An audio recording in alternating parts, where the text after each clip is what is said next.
ঠিক আছে, তবে তাই হোক। এই নিন ভিক্ষা।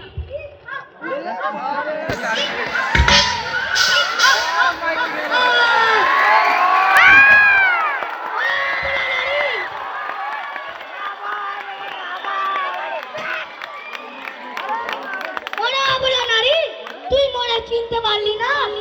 আমি তোকে আগের বারও হরণ করেছি, আর এবারও হরণ করবো। আমি চল চল বাঁচাতে, চল চল বাঁচা। আমি সেই মূর্খ রামের স্ত্রী সীতাকে হরণ করেছি। সীতাকে যদি উদ্ধার করতে হয়, সেই মূর্খ কাপুরুষ রামকে আমার সম্মুখে আসতেই হবে।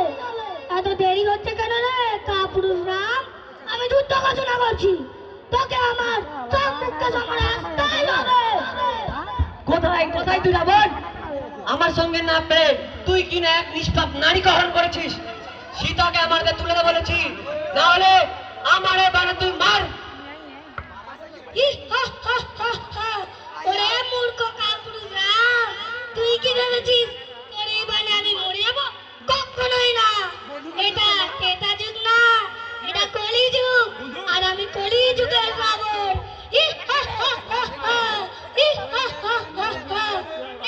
তুই আমার গুলিতে মর। গুলিতে মর? আরে কোন রাবণ, এইবার আমি ব্রহ্মাস্ত্র প্রয়োগ করছি, তোকে এইবারে মরতেই হবে। ওরে মূর্খ কাপুরুষ রাম, তুই যে অস্ত্রই প্রয়োগ কর না কেন, আমি তবু মরবো না। আমি আমার, আমি আমার।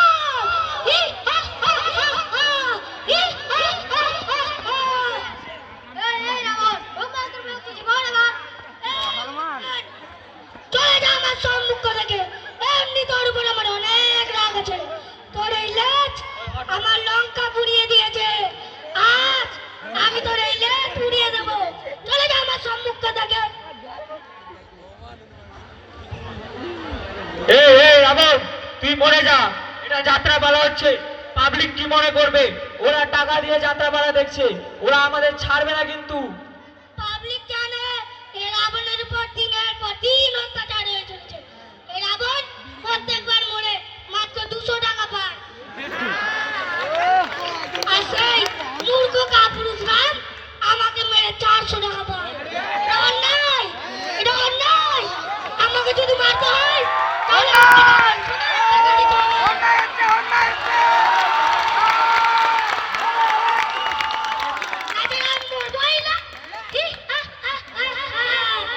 বললাম দেখি।